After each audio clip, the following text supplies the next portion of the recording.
ስንት የታለፈበት ህይወት ነው ይሄ። ለኢትዮጵያ ዋጋ ከፍላ በጋዜጠኝነት አገሯን አገልግላ በመንግስት ስርዓት የተወረወረች ንጹህ ሴት እንባ ነው ይሄ። ቀድሞ ፕሬዝዳንት ሳህለወርቅ ዘውዴ የቅርብ ወዳጅ የነበሩት ሴት ትላንትናና ዛሬዋ ሲነጻጸር ልዩነቱ እንዲህ ነው። በአንድ ወቅት የክብር ማማ ላይ የነበረች ጋዜጠኛ እነ ጸጋዬ ገብረመድህንን በብዕሯ ተፋልማለች። የሰንጋ ተራዋ አራዳ፣ የዋስንቁ ሰፈሯ፣ የአዲስ ዘመን ጋዜጣ የአንድ ወቅቱ አምደኛ፣ የኢቲቪ የተወዳጁ የሴቶች ፕሮግራም የማጀት እስከ አደባባይ አዘጋጅ። አሁንስ ምን ሆነች? አሁንማ የጽዳት ሰራተኛ ነች። ሕይወት እንደዚህ ናት። ስለዚህ ሴት ሲጠና ሚስጥሩ ብዙ ነው። ጉዱ ተዝቆ አያልቅም። ካዛንቺስ በአንድ ሆቴል ሰዎች አስጠልለዋት ደረስኩ። ቤቱ በሲጋራ ታጥኗል። ኢትዮጵያ ጨሰችኝ አትታዘቡኛለች። ቃለ ምልልሳችን በየመሃሉ ይቋረጣል። እምባ ላስወራ ይላታል። በምታወራው ታሪክ ከኋላ ያሉት ዳይሬክተርና የካሜራ ባለሙያዎች ከንፈር ሲመጡ ይሰማኛል። ፊቷ ገርጥቷል። በስደት ወደ ሀገረ ካናዳ ነበረች። ፖለቲካም ሳትሞካከር አልቀረችም። የዛሬን ያርገውና የዘመን አራዳ ነበረች። ስሟ ብዙ ወንድም አገኘው። የባለስልጣናት መድኃኒት፣ ካድሬዎች የሚረዱላት ሰላዩዋ ጋዜጠኛ። በ60ዎቹ አውቶግራፍን ያስጀመርኩትን የነበርኩኝ ትላለች። አበበ ቢቂላ ጽሑፉን ከነፎቷ ኑሮላታል። ጥላሁን ገሰሰ ከነፈገግታው ብዙ ወንድም አገኘው የሚል ርዕስ ሰጥቶ ስለ ደግነቷ በጋዜጠኝነት ሕይወቷ ስለ ከፈለችው ዋጋ ጠቅሶ በጽሑፉ አመስግኗታል። የሥራ ባልደረባዋ ጋሽ ጳውሎስ ዮኞ ብዙ ጎበዝ ልጅ ነበረች ሲሉ አወድሰዋታል ከነፊርማቸው።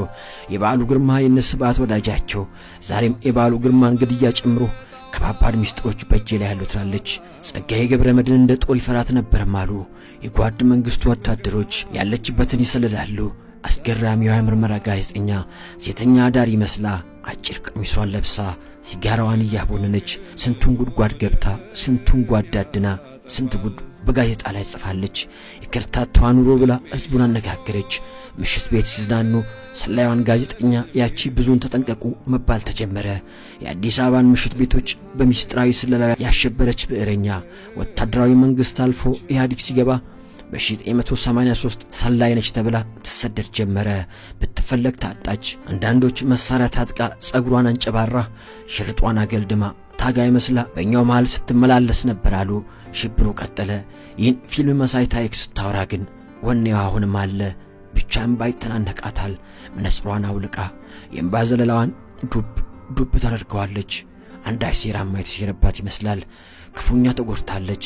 ሴራና ተንኮል፣ ማግኘትና ማጣት፣ መውጣትና መውረድ፣ መሄድና ወዲያ መመለስ ተፈራርቆባታል። የፕሬዝዳንት ሳህለወርቅ የአንድ ወቅት ወዳጅ አንቀጥቅጧ ጋዜጠኛ ዛሬ ጽዳት ቤት ነች። ፕሬዝዳንት ሳህለወርቅ ዘውዴ ያዩት ይሁን ይህን ፕሮግራም አለችኝ። ለእናንተና ማድረስልኝ እንኳን ደስ ያላችሁ፣ ፍላጎታችሁ ተሳካ፣ ይሄው ወድቃላችኋለች በላችሁ አለችኝ በእንባ እየታጠበች። ስሟ ብዙ ወንድም አገኝ ብዙ ወንድም ግን የሌላት የአብራኳ ፍሬ ቤተሰቦቿ በዙር አይደሉ።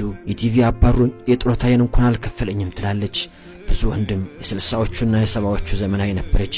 መልካም ደግሞ ነጠላዋን ጣል የምታደርግ ጸጉሯማ ባለ ሹሩባዋ እመቤት በፕሮግራሟ ሴቶችን ከማጀት አውጥታ ወደ አደባባይ እንዲወጡ ያደረገችው እሷ ግን ከአደባባይ ዳግም ወደ ማጀት ተመለሰች። ጽዳት ሰራተኛዋ የአንድ ወቅቷ የፕሬዝዳንት ሳህለወርቅ ዘውዴ ወዳጅ ጋዜጠኛ ብዙ ወንድም አገኘው። ሀገሬ እንደ ሸንኮራ መጣኝ ጣለች አለችኝ።